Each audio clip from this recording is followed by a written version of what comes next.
You're on. Good morning. Thank you for joining us at the webinar to go over the Universal Preschool application. We very much appreciate all of your support and help and getting everything to us in a timely manner so that we can be sure to get it up and running.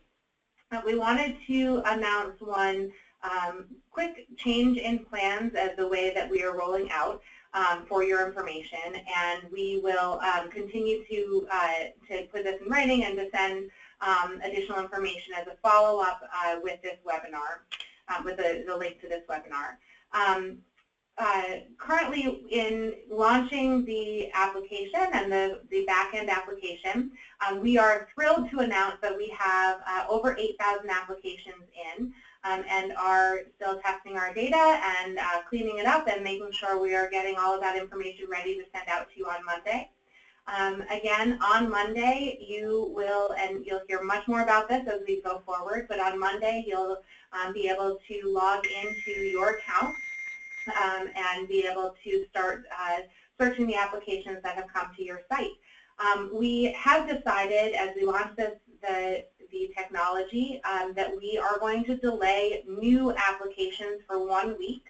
We will be opening up again for more applications on June 20th, but we really wanted to give you a chance to get familiar with the system, understand it, and also be able to get in touch with those families that may have already applied to your site before we start inundating you with additional applications.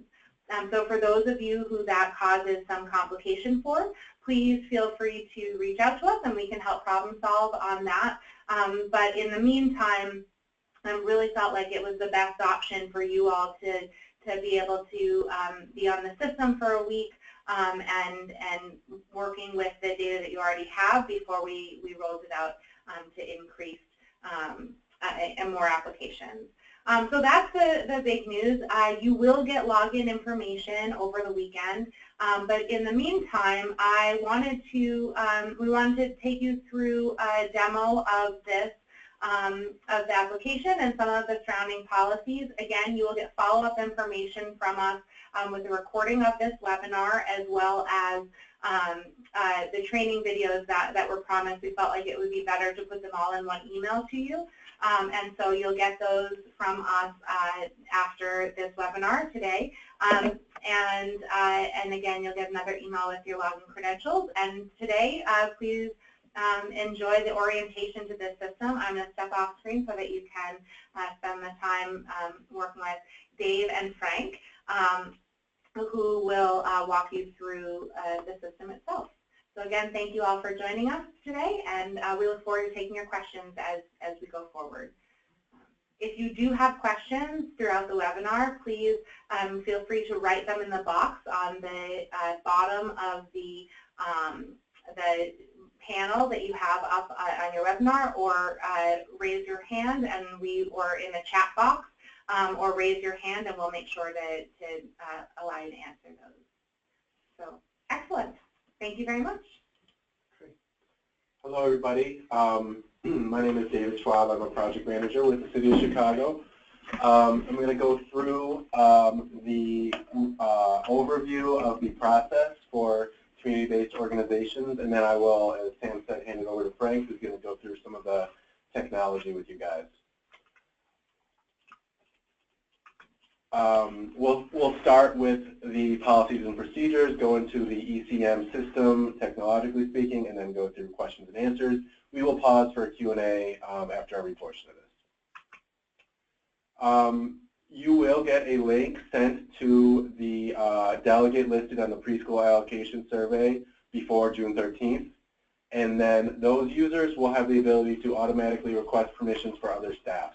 And we ask that you limit those requests to 5 total users per school or per site. Families, just to describe the overall timeline for this process, families can apply online at chicagoearlylearning.org from their computer or their mobile device. They can also receive assistance at libraries, community sites, and by recruitment teams along the way. Chicagoearlylearning.org is the landing site that allows parents to search the wide variety of preschool offerings in Chicago, and from there they have been and will be able to jump off to the application site, as you might know since we've been open. Families are going to be able to search that website based on need, availability, and their own household information. So the timeline is basically going forward that the early application window ends today. So we've had, like Sam mentioned, over 8,000 applicants, many of those to community-based organizations, which we're very excited about.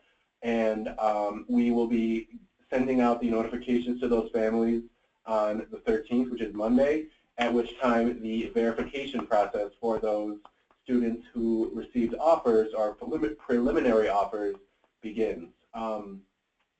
For you community-based organizations, June 13th through the 20th is the ability to add transitioning systems to the children to the system. And then on June 20th is when the online application reopens, and students will be able to come in and receive immediate preliminary placement in your CBO, and then take it with you through the verification process. This is just another look at this process as it flows out for the parents. As you know, May 16th was when we opened the early bird application. That ends today. Parents receive that placement on the 13th and then get instructed to verify that information. After June 20th, the preliminary placement is immediate based on the parent's self-reported information. So this is where a parent can do it on their own time at their own home or with the help of a community rep or a library or something like that. And then they receive follow-up instructions for visiting the community-based. If they apply to a community-based and get in, they will be instructed to go visit you and to proceed with the verification steps. That step, the verified step, they will be asked to verify documents and confirm, and then you will confirm the child's placement. Our thoughts for the CBO staff's role in this process is to, first and foremost, contact parents who are preliminary placed at your site. Make sure that they know to visit your community-based organization in order to be verified and to take the next steps. If you make contact with a parent but have not received them in person to verify their documents, you can hit the accept or decline buttons in the portal, which will be covered later in this presentation. When parents call to accept or decline, or when they visit you, your responsibility will be to let them know about your site's other enrollment procedures and requirements. A couple other roles that we see for this community-based organization staff would be to recruit additional families, to support families with completing their online applications, and to work with and encourage community partners to help families apply.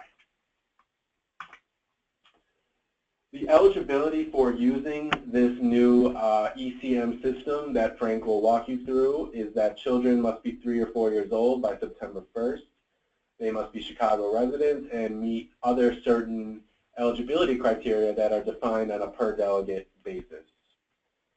Families who enter the system who meet this baseline criteria will either see the ability to get preliminarily placed at your CBO, or they will get waitlisted.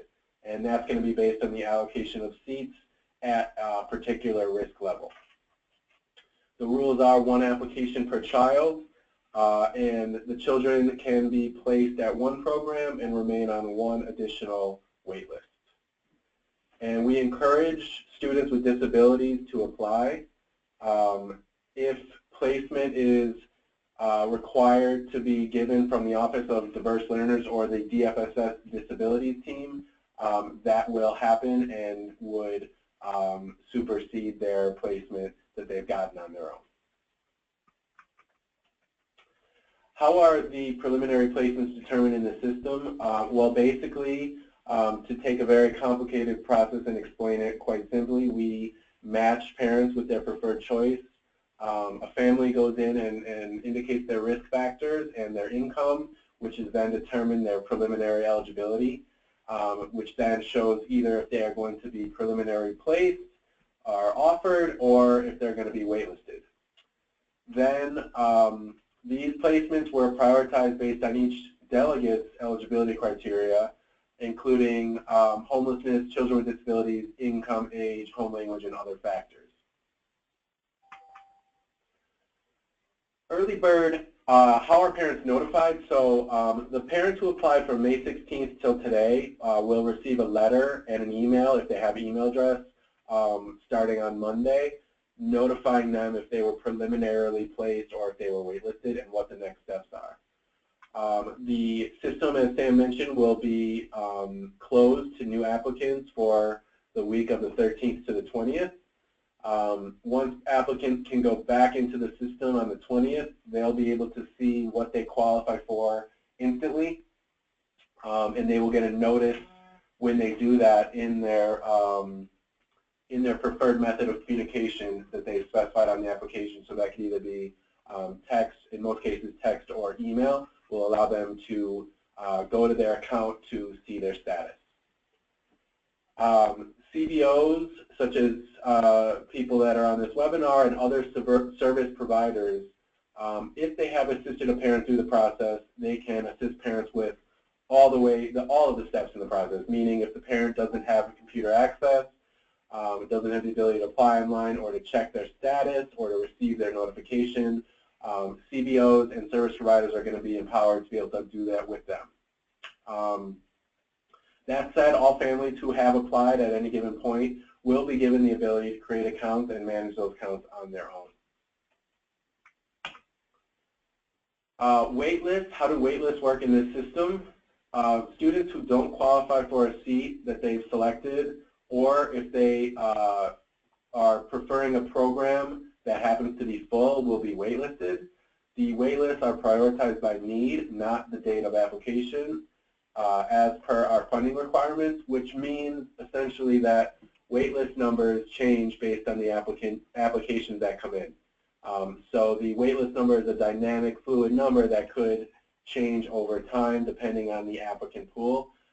This is good because it's constantly prioritizing the most needy child on the waitlist for any seat that becomes available. And then once that seat does become available to that particular child, that offer from the waitlist occurs automatically, and they are notified as if they were given an offer from the get-go, and they have instructions to proceed with from there. The application verification process within the ECM system is quite simple, and that's one of the things that Frank will walk you through. But a family who did receive a preliminary offer to a CBO preschool, they have to visit the CBO to which they applied within 2 weeks of an offer in order to have their application verified. And CBOs will have the ability to extend this deadline. In order for a child to be considered enrolled in Head Start, it should be noted that the HSEV form must be completed and kept on file. Parents, in terms of changing their information, their choices, or transferring, parents who have submitted applications cannot modify their information on their own. What we like to compare this system to is if you imagine a LinkedIn profile and then a submission for a job. So parents basically, by creating an account and setting up a profile, have what's the same as what you have when you have a LinkedIn profile. When they submit an application, that would be the same as like submitting your resume to that employer. So if I then go back to my profile after I've submitted an application to an employer through LinkedIn and changed my email address or changed my work experience, of course the job that I've submitted to will not see that. So basically what that means is the application is a snapshot of that moment in time of the parent's profile and risk factors, which is then sent to see if they match with that school. So while parents can go back onto their profile and make changes, those changes aren't going to be showing or affect their placement. If an applicant wants to make changes that affect their placement, or if they wish to do things in that respect, they can do that with you guys at the CBO. And if the child has applied to a different CBO, so let's say in the scenario that a child comes to your site but has an application already filed for another site, that account is going to have to be released, and that's done by calling our parent support hotline listed here at 312-744-9322. So just to reiterate that, the CBO staff, you only have access to modify applications that have been submitted to you.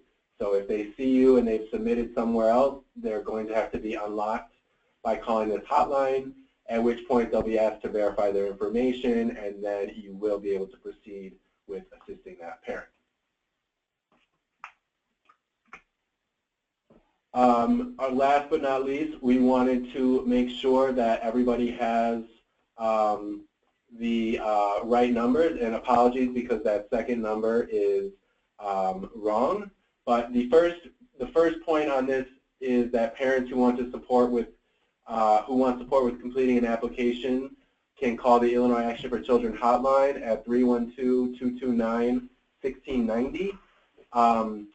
You guys, CBO staff requiring support should call the DFSS hotline or the early childhood number at 773-553-2010, or the DFSS hotline, which is COPA Help Desk. The COPA Help Desk, which is...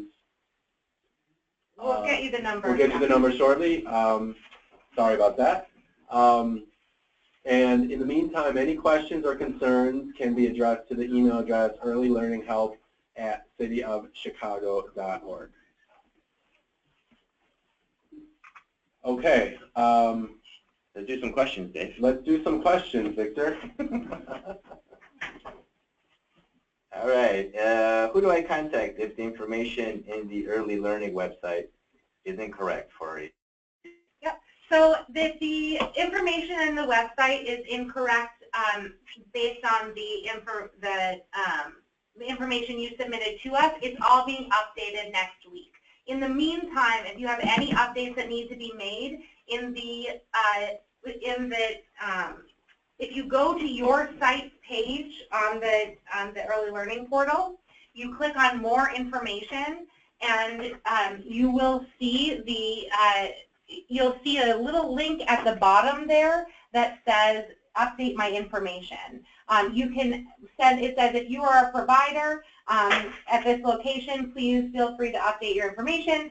You can click on that link to update your information in the meantime. Although I do repeat that if you gave us updated information already, we will be uploading that automatically next week. So you can also wait until then, when the application, before the application goes live to parents. Great. For adding transitioning children as a CPP site, as a CPP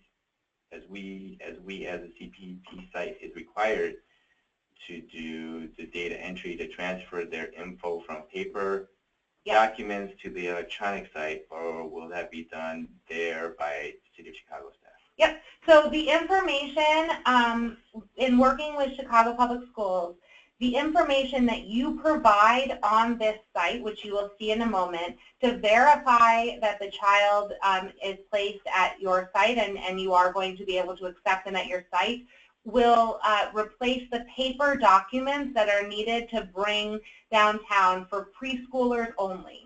Obviously, we don't have birth to 3 up and running this year, and so you'll still have to follow those procedures as always for birth to 3. But this will replace the paper documents needed for preschoolers for CPS.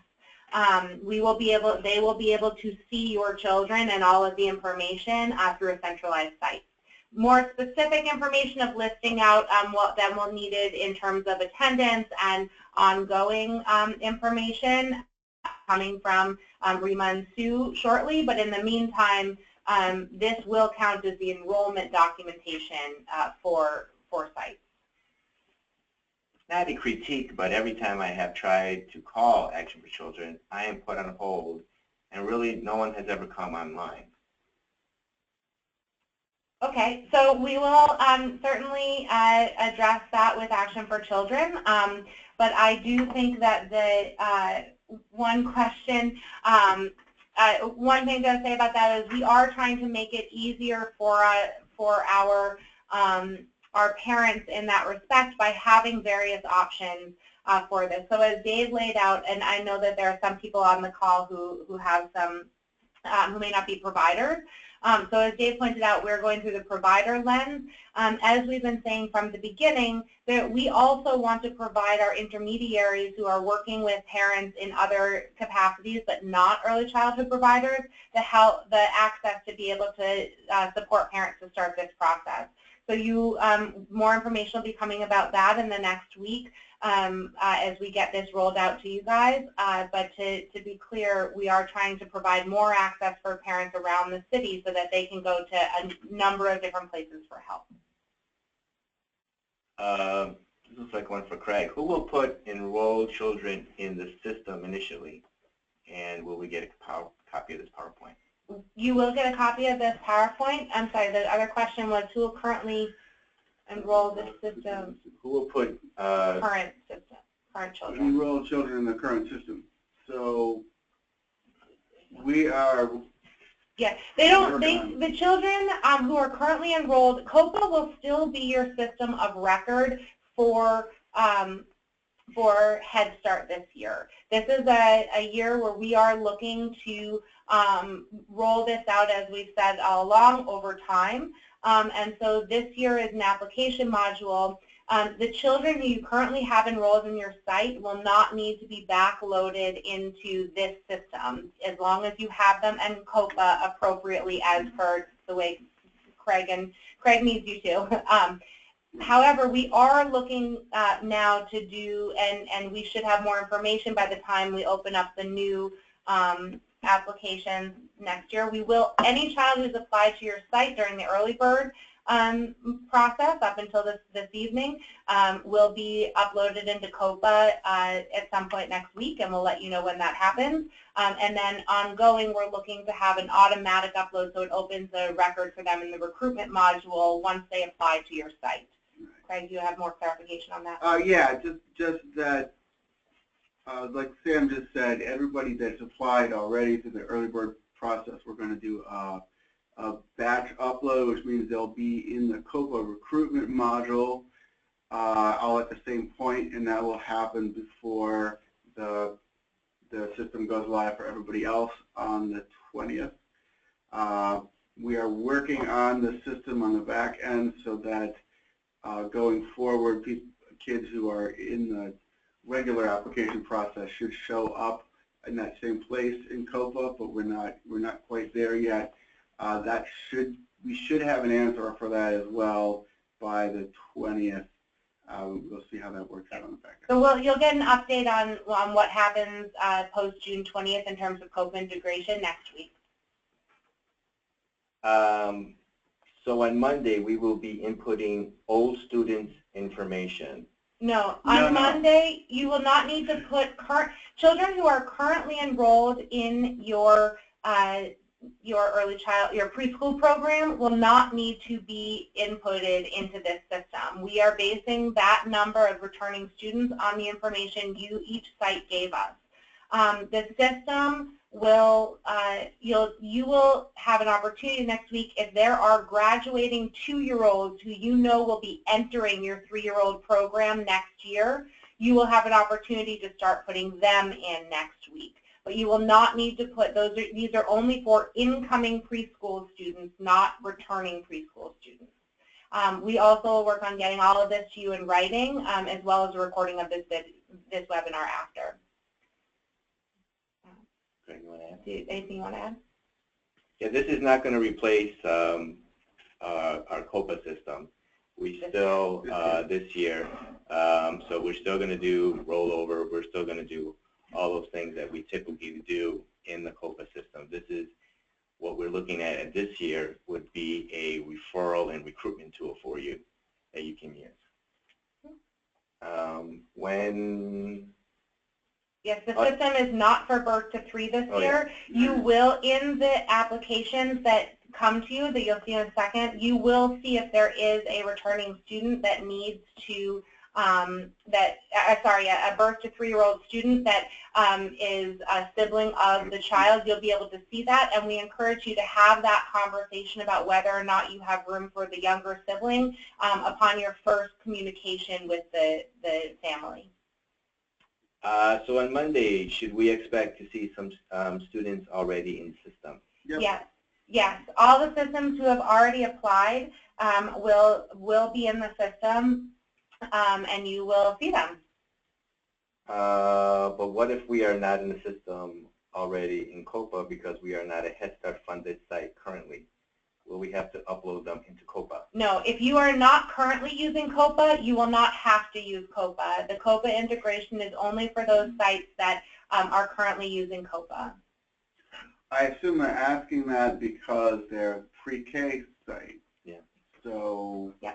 They so should have the kids in impact. How is that? Yes, I should say that. So the community partnership program, for those of you funded by that, your folders being brought to central office was an ability to put them into CPS's system of record, which is impact. That will also be done automatically through this system, which is why you will not need to bring folders for enrollment into CPS central office.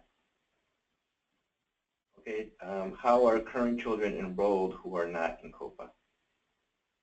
I think I need a little bit more clarification on that question.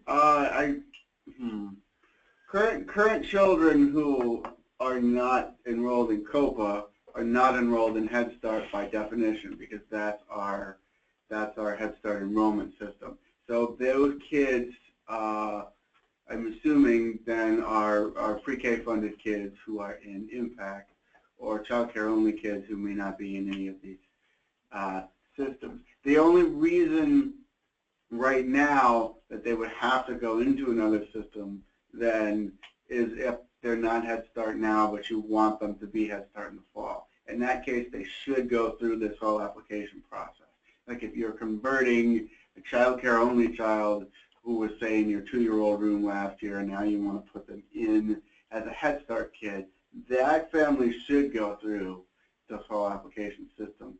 That seems like a little bit of double work, but we want them to be in there because they're occupying a spot that we thought was a vacant available spot. We want the system to assign it to them and not take it away, otherwise you might get referred kids who are told they're accepted, but you didn't have that spot available. Yeah.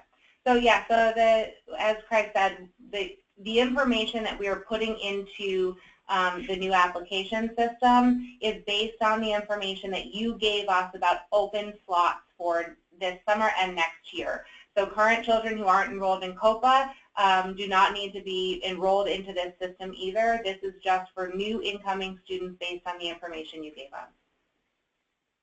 So the agency does not need to enroll the children in COPA because you will upload the children from the universal application into COPA. Am I clear on that?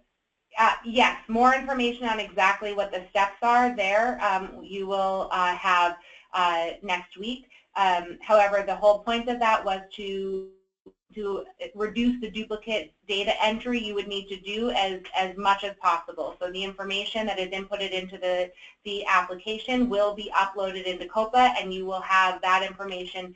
There will be additional information you still need to put in COPA, such as the HSEV form, but that will be based on the information that is already uploaded from the application.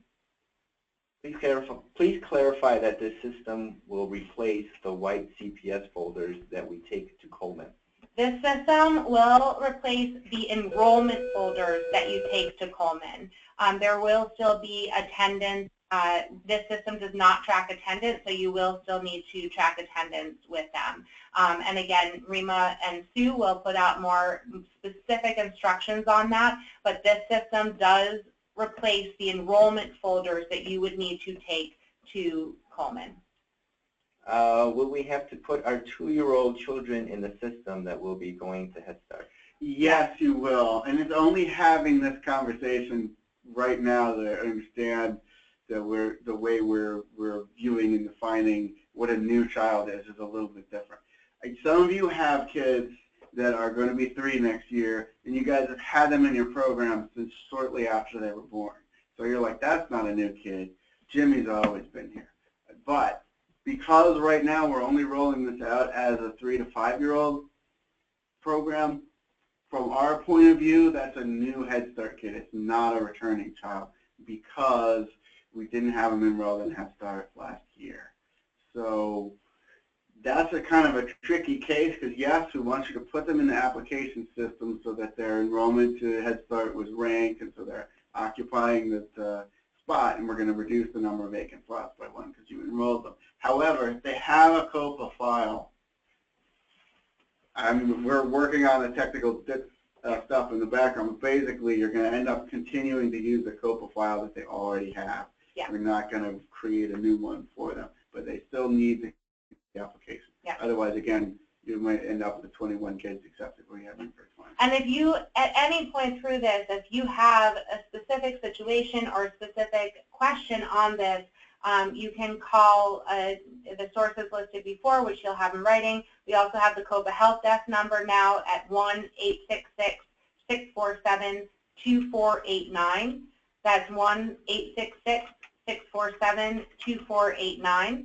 And all of that, if there's a specific child you have a question about, you can always feel free to reach out on that. Let's take a couple more, and we'll let Frank do his presentation, which should answer a few more questions that we have.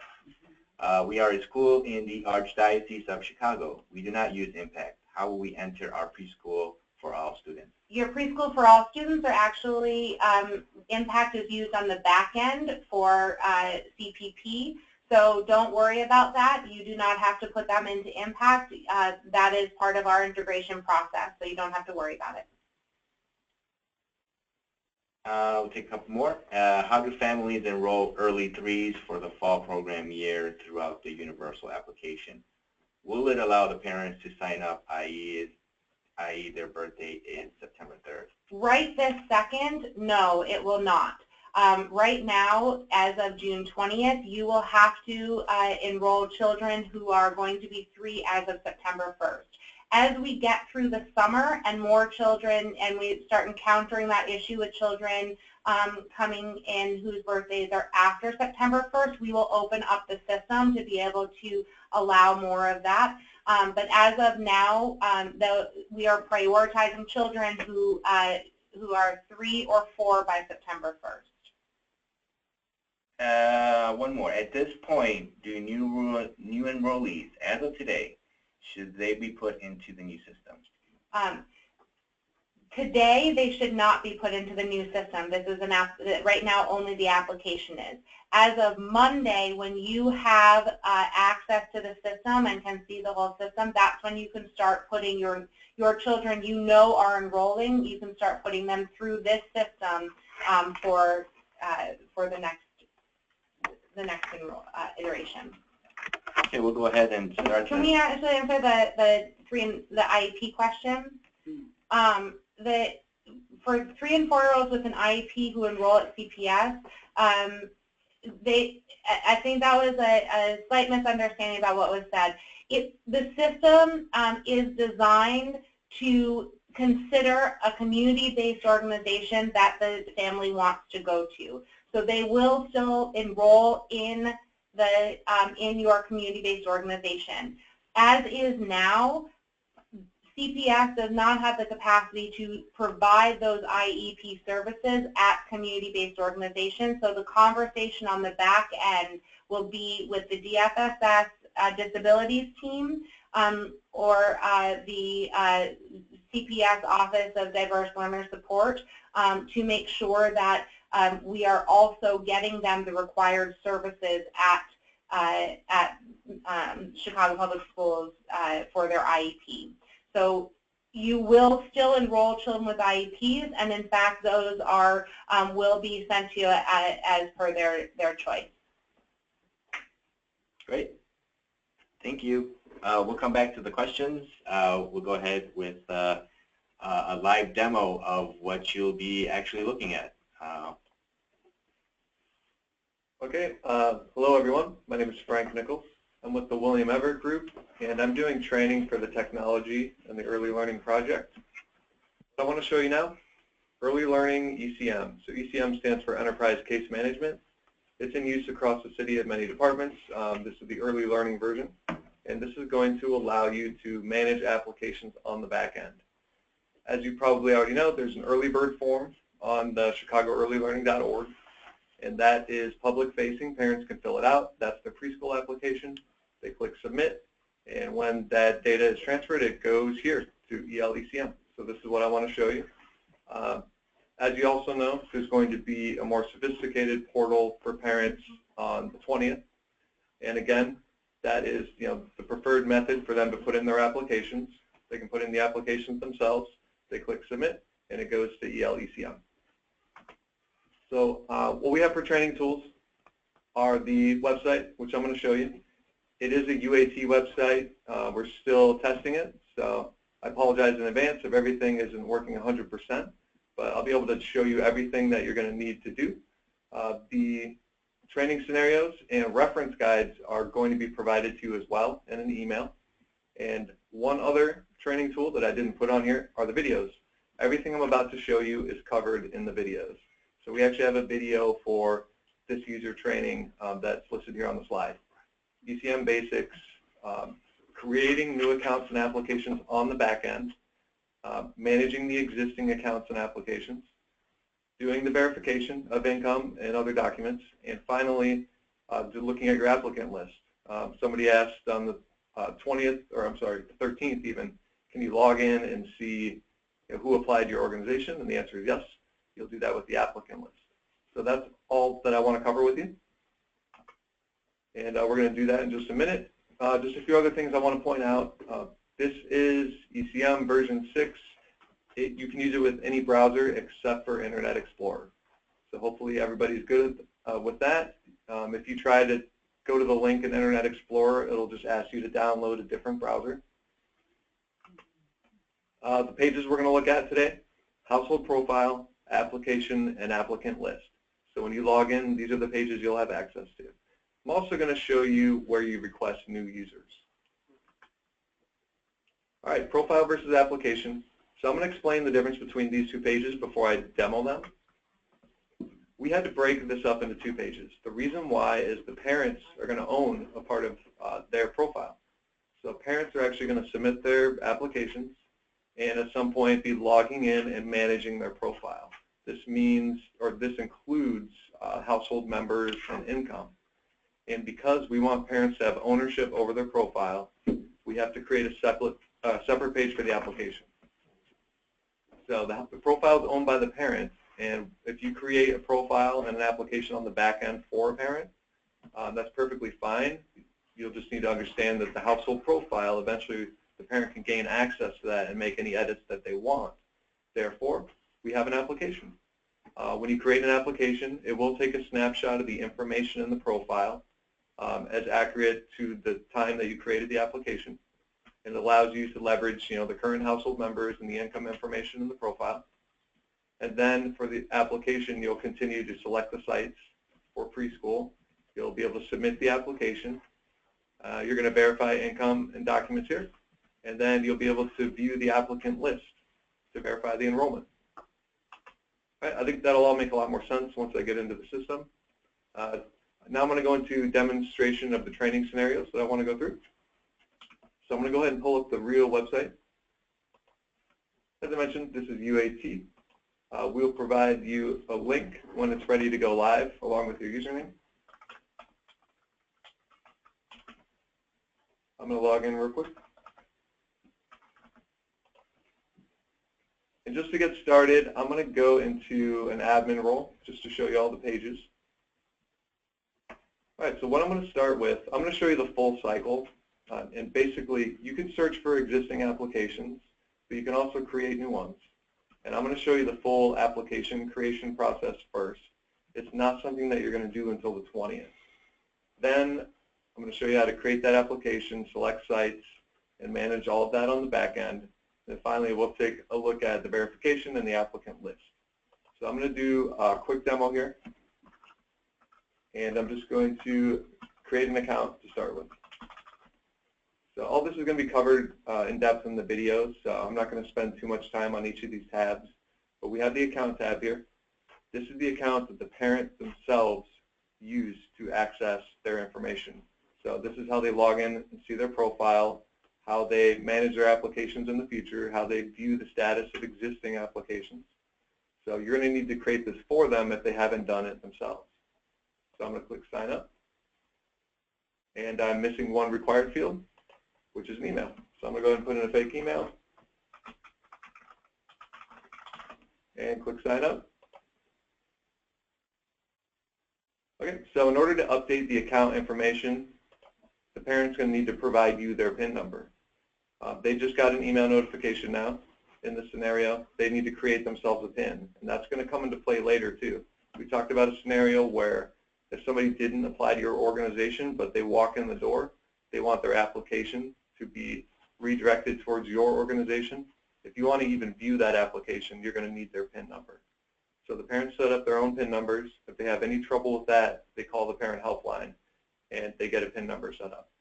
If you want to change their account, how they log into the system, which is what this is, you're not going to be able to do it without their consent and PIN number. So I'm going to move on to permissions. Okay, so what you can see here are the permissions. And if you create an account yourself, if the application was submitted to your organization, then you'll already have permission. So the scenario that I mentioned where you don't have permission, which would be rare, it would be somebody walking in that never applied to your organization. For your user accounts, you'll have an area where you can enter the PIN number that the parent provides to you, thus the parent providing consent. All right, so that's how we use the permission section. I'm going to click on the contacts next. This is me just putting in basic information. I'll try to make this quick.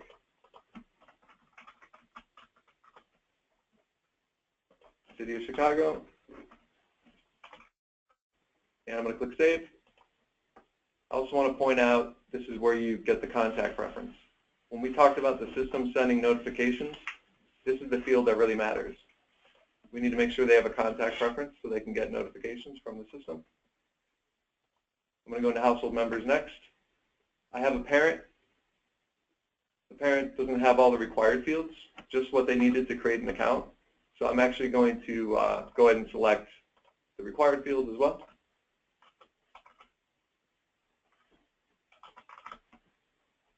Right, and click Save. You can add as many members as you need to. So the recommended procedure here would be make sure that you have parents or guardians in here, especially income earning people in the household, and also any children, preschool age children that need an application. It's not required to put in the entire family. There's going to be a place to put in an accurate family size so that the poverty rate will come out accurately as well. All right, so I'm going to put in kid 1 and kid 2, just so you can see two different applications in play.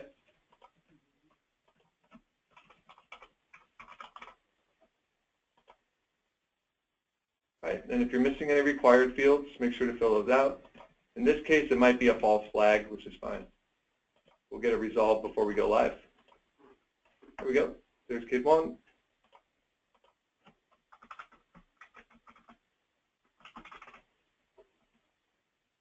All right, I'm just going to give them same birth date, so it's twins.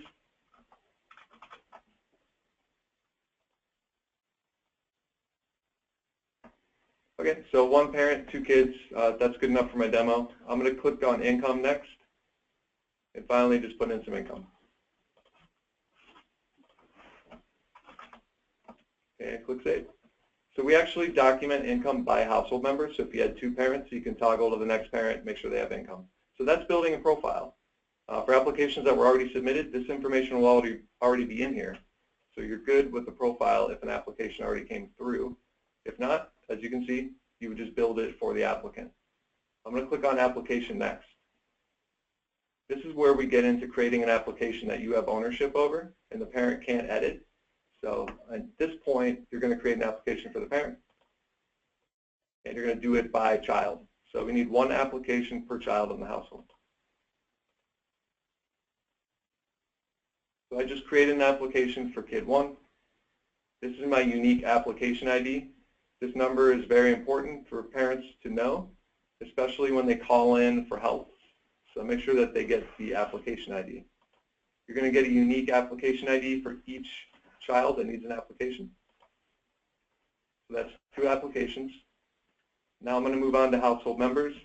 So now that I'm in the application, I've got a snapshot of the household members that were in the profile. I do need to put in the full family size here and click Save. Now that's application 1, or in this case application 2, which was the active application. At this point, you're managing 2 applications.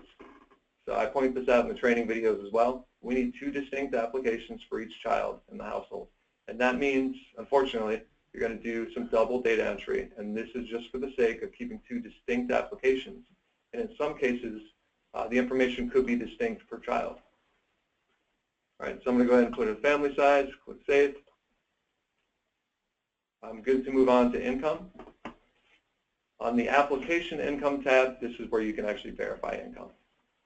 Now, do you need to verify income in order to put in an initial application? Definitely not. Parents are not verifying their own income. They're just submitting applications and choosing their sites. You can do the same just to get this application in. So I'm going to go ahead and get this application in. We'll verify income later. That'll be our next scenario. Right now I'm looking at eligibility. So this affects whether or not the child gets placed. So I'm going to go ahead and check off some risk factors and click Save. There's also going to be a language survey and additional info for you. Just to keep this short, I'm just going to select the risk factors, and I need to do it per application.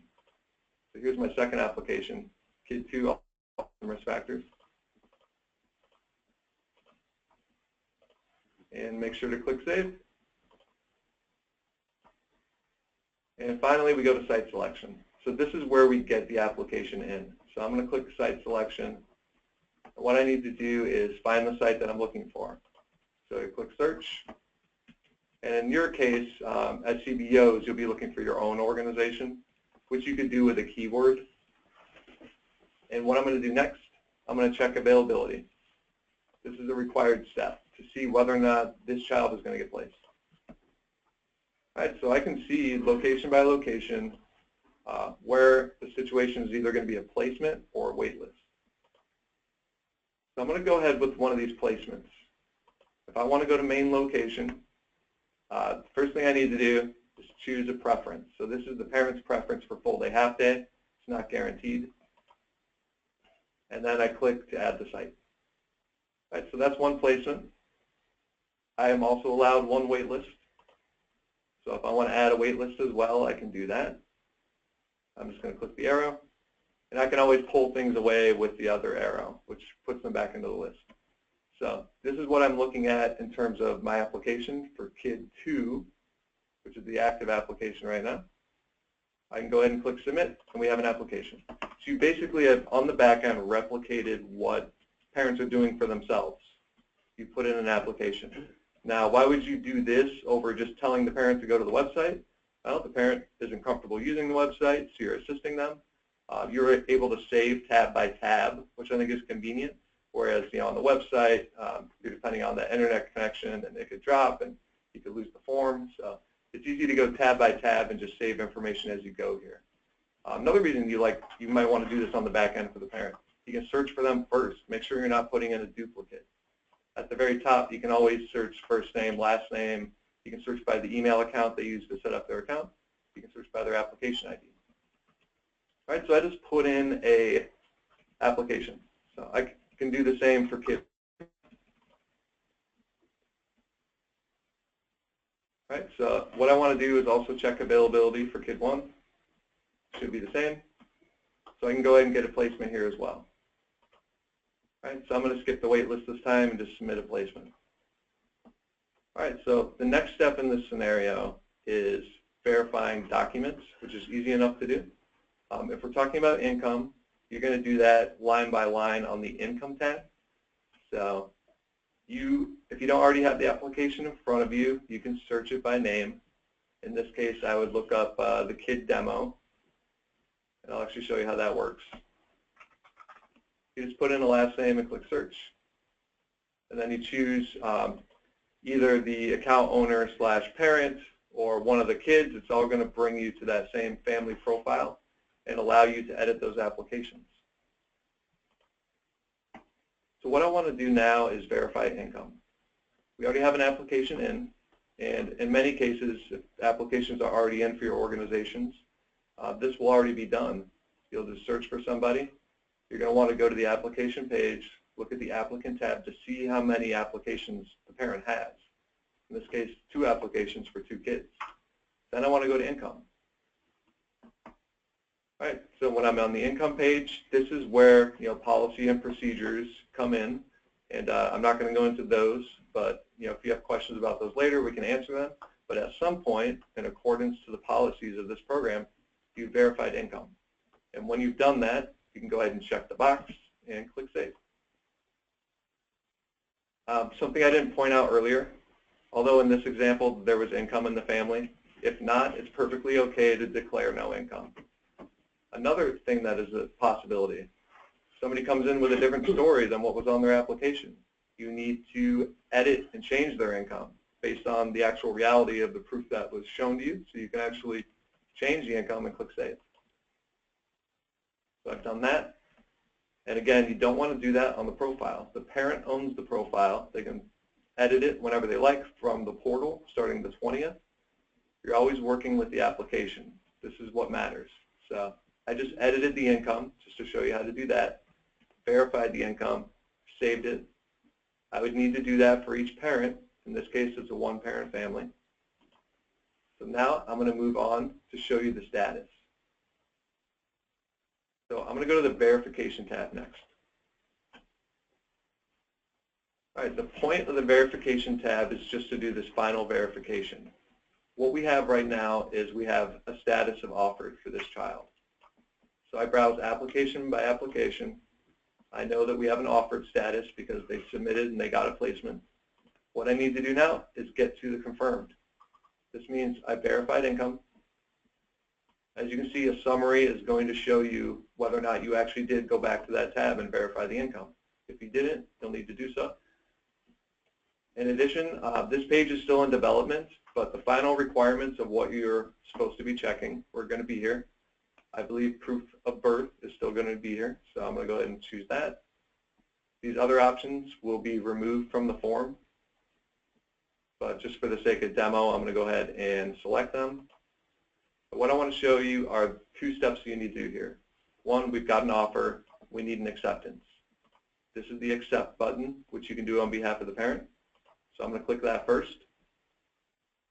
So I should have done that initially. I'm going to go ahead and check off my confirmation next.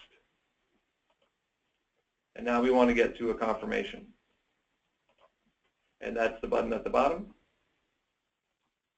I'm going to submit confirmation. One moment, let me check all the required fields.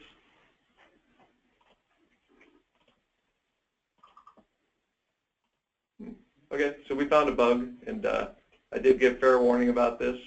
This will be working by Monday. What we want to do is get to a confirmation status by clicking this button. Once it works, you'll see confirm by and the confirmed date. All right, so the next thing I want to show you is the applicant list.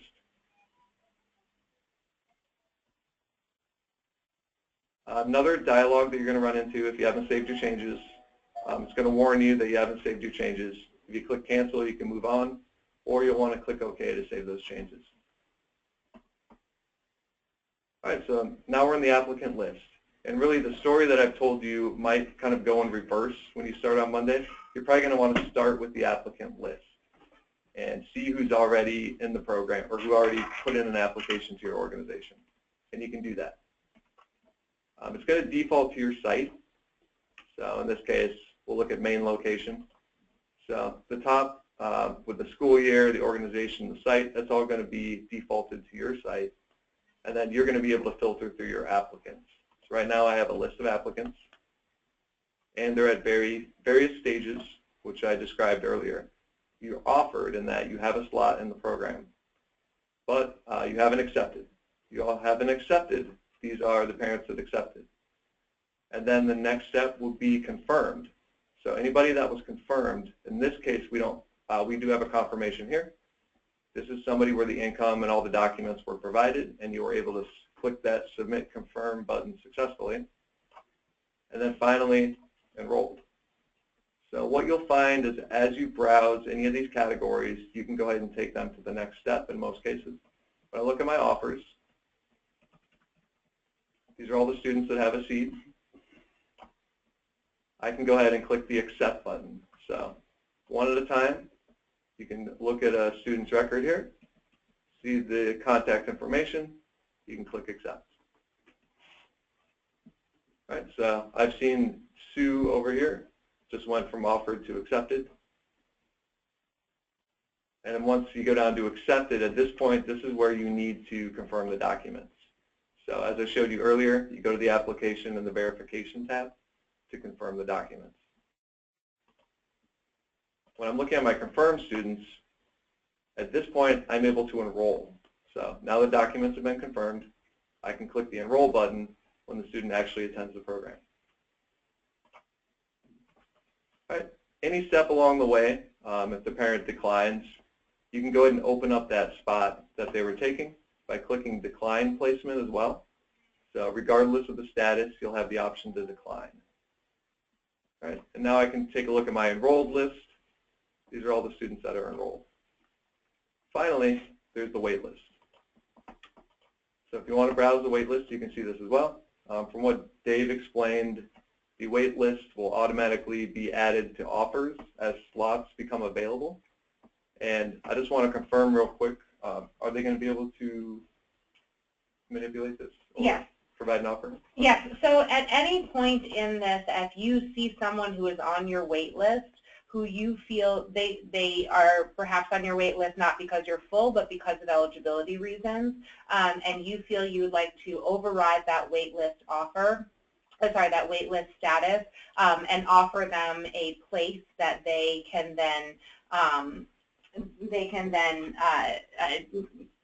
not worry about the eligibility criteria that you gave us previously. You do that by simply pressing Provide Offer to a waitlisted child on the list. All right, so as you can see, you can browse the wait list and provide offers if needed. And I've shown you everything that you're going to do. Now, if anybody has any questions, we can walk through some scenarios.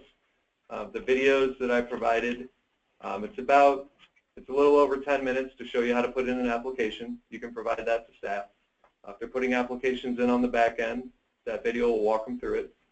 Another thing to note, these question marks at the top of the pages, those are going to launch user guides, so detailed instructions for how to use the page.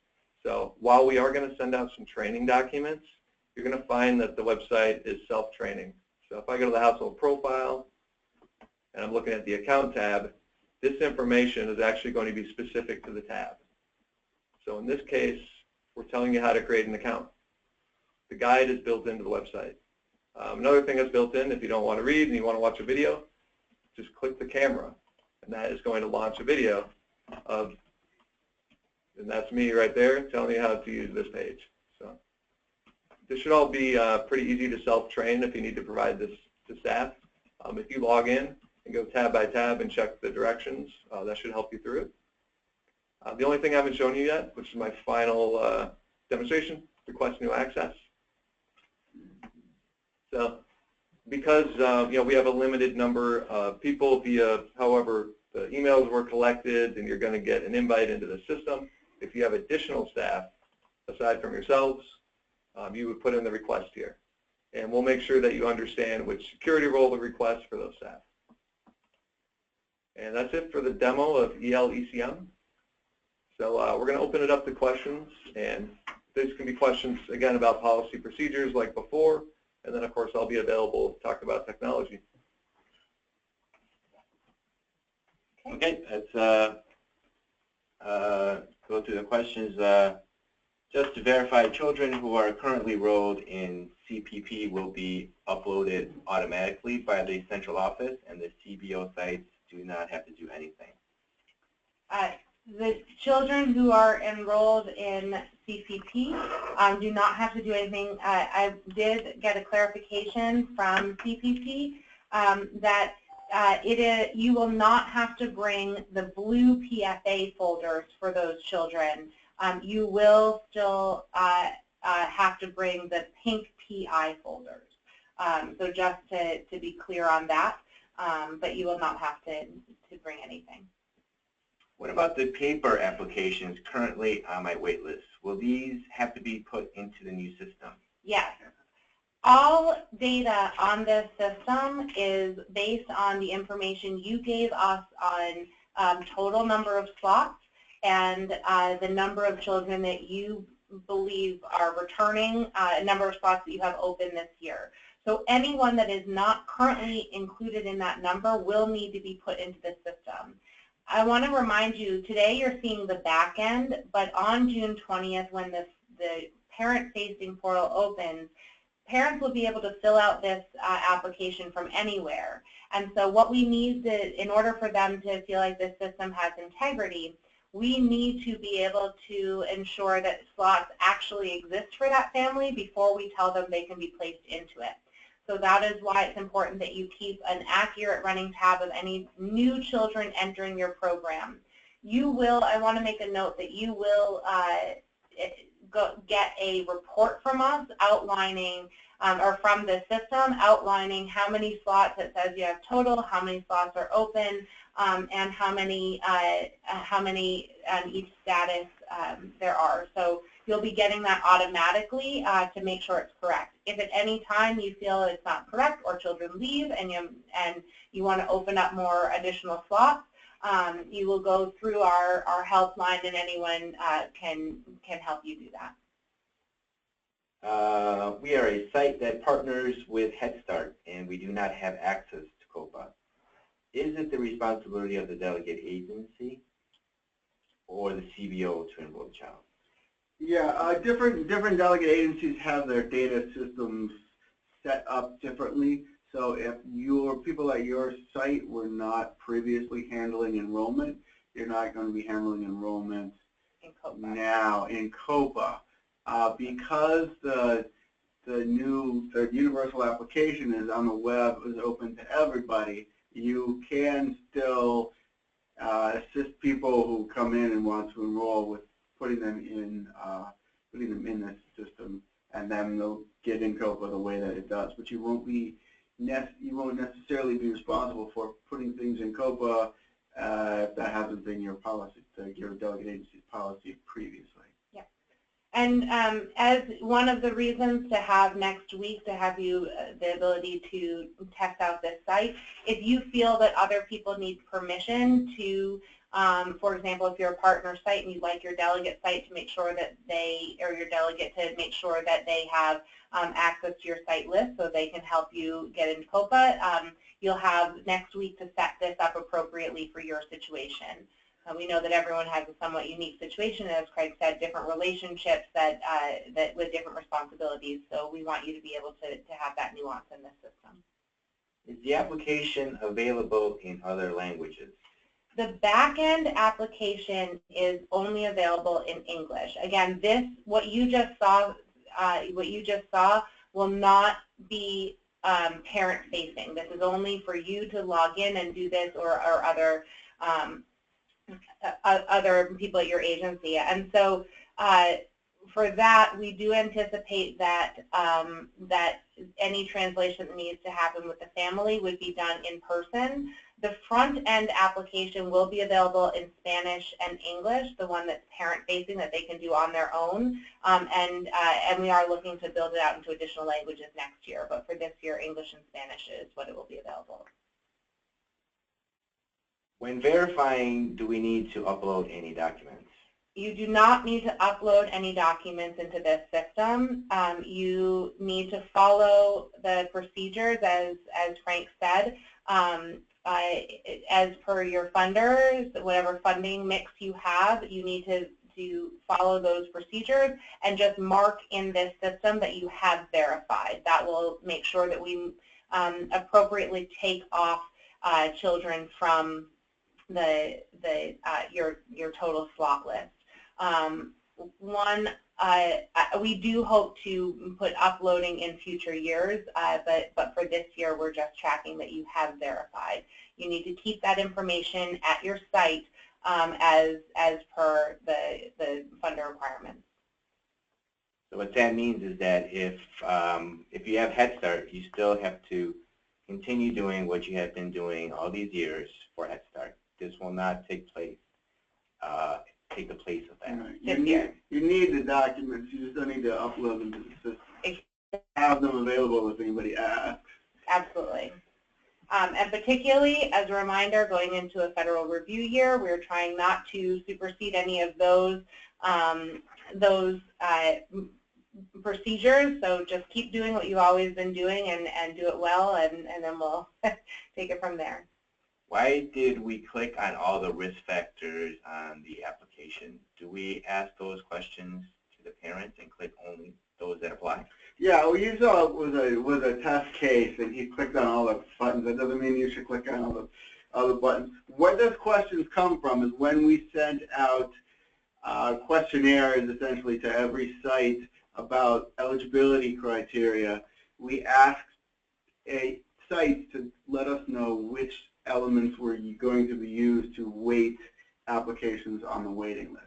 So actually, if you know what you asked for, those things that matter to your agency, like if you giving extra preference to families experiencing domestic violence or whatever else that you have that ties into the mission of your agency, you want to ask them that question because in the logic that ranks who gets the spot and who gets waitlisted, they get an extra point or 5 or what have you for having that risk factor. Yeah. Now, if you didn't ask about, I don't even remember what all is on that list, but you didn't ask about, you know, bilingual families. Right, bilingual families, and that's not part of your eligibility criteria, then you don't need to ask and get everybody to do that. If you don't know, though, you might as well go through and ask them. If you're doing it live with somebody, you don't know what's on it. But you should find out which elements are being considered in terms of the rank. But that's all those are there for, is the ranking of who gets selected first. And remember, every lead from every site was sent a confirmation document confirming their prioritization that Craig just said, and that's what was input into the system. If you have any questions on that, or you want to confirm or review, or you need to, when we get into the system, you recognize that you need to make some changes there, you certainly can do that throughout the process. And if you do need help either with an application or with any of that prioritization selection criteria, yes, you can call the support line, the helpline, and they will make sure that they get that information adjusted for you. If we need help with the application, can we just call the support line? Yes, if you need any help with the application, you can call a support line. They can walk you through it. You can also call, if you have a specific question about specific funding streams or how that integrates or what you need to do, you can call the COPA Health Desk, or you can call the Community Partnership Program, and they can also help address. But if you have a technology question, feel free to call the helpline. They can walk you through it. Just a few more questions about the household profile. Are the help videos and information going to be available in Spanish for parents? Yes. Those will not be available until June 20th when we launch the parent-facing application. But we will have FAQs in Spanish, and we'll work to record all of the videos in Spanish for parents as well. What do we do when one of the children in the system drops from the program? How do we notify the system that we have an open slot? Yeah. Well, if it's a person that you've already confirmed, you would have to call. You'd have to call the helpline. and tell them to release that student, or if it's a student that's enrolled currently that you told us was a taken spot but now has changed, you call the helpline and they can help readjust that. They can decline if it's a system that's applied to, yeah, and Frank has a mouse. If it's a family that has applied in there, Frank's going to walk you through how you decline them so that that opens up the slot again for new families. Okay, so yeah, I just wanted to bring back the applicant list just to show you that if at any point somebody drops and you want to pull them from your list, I'll just grab, let me go to that same location so I have some people to look at.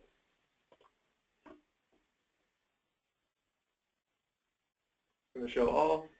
So yeah, if anybody, even after they have accepted, you can always go down and decline placement. So that's how you drop them from your list. Now there'll still be a record of them in the declined list. And one important thing that I know Frank mentioned I want to highlight is, according to our system, a family has 2 weeks to bring in their documentation and verify. If at any point you talk to the family in those 2 weeks after they've been offered a slot, and that expiration date there is when the slot will automatically be reopened. If at any point you talk to the family and they say, yes, I'm coming in, go down and you press the accept for a second, it will reset the time. If you press accept, it'll reset the time to be 2 weeks, to be 2 weeks from pressing that. And then you can also go in, as Frank was showing you, go in and change the date. If a family says, I can't make it in, I need another couple weeks, you can change the date in there of when they can come in. What this is trying to do is not hold slots for children we never can get in touch with again. So if a family fills this out but then moves out of the country and we don't have any way of getting in touch with them, we ask that you do try, you do attempt to, but after 2 weeks the system will automatically tell them that they, without any further action, they will lose their reserve placement, and that will happen automatically. Again, you can change it and extend it anytime you need to, but we do want to make sure that we were sending automatic emails and alerts to families, texts to families that needed to know the parameters. What do we do when a parent does not remember their PIN number? So if a parent doesn't remember their PIN number, you will actually call the helpline. And there's 2 options there. The parent can reset their PIN, or with some identifying information, or if a parent doesn't remember their PIN, it can be sent to them. You will not have access to this page. This is for the users at the helpline, but if there's any time a parent doesn't remember their PIN, they can call the helpline. They will press send account information, and the email and phone number that that is listed on the account will get the PIN, and then you know, either through text and email, and they can provide you with the PIN that way. Craig, should we be enrolling new children in the months of July and August, or should we wait until the new school year? Okay, so this is getting a little off what we're doing right here, but yes, if my team hasn't been in touch with you, you'll be hearing about it soon. We are working on getting the PIR put together early this year, collaboratively with you guys through when we were sending out what we have, and we're building that right now. So a lot of the problems that are caused by starting the new program year early or what have you, we're planning to avoid this year. So if you've got space, the child is already 3 or 4 at the time you're enrolling them, you go ahead and put them in. You do still, even though this is viewed as a system that's recruiting people for the fall, you do still want to put the kids that are coming in now, make sure that they're in this application system, because again, The system has its idea of how many vacant spots you have, and if you're filling a spot, you need to make sure that it gets filled in the application. And I want to point out there is a box here for in this tab, the eligibility tab, that does say need care immediately. And so if that box is checked, you know that that family is needing to be placed immediately. And as Craig said, so this system has all of the open slots that include anything you have open now and anything you believe will be opened in the fall. And as Craig said, put it in here and enroll them in COPA as you would. So it looks like we're at the end of our questions. Yeah, I just wanted to also say that your referrals from Kofi team and Action for Children will be popping up in the system too.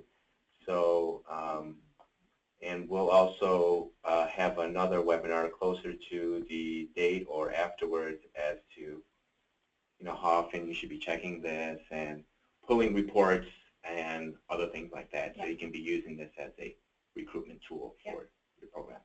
And next week, so again, as a recap, we will have you'll get access this weekend. We encourage you to log on, look at the sites, call when you need help, and we will be having an in-person meeting next week. Again, with this recording of this webinar, you'll get some of the videos that will help you through different components. We're continuing to record those and refine those, so expect to see additional ones as we get through next week. And if there are any specific questions, don't hesitate to reach out. If there are any, if you get your list next week and are confused about anything, we encourage you to contact us and play around with the system, understand what's going on, and then join us if there are any further questions or concerns as you get into the process. So thank you so much for joining us today. We really are excited about the additional recruitment resources that we believe this application will really be for you and for our other folks working with families around the city. So please don't hesitate to reach out if there's anything we can do for you, and have a great weekend. Thank you, everybody.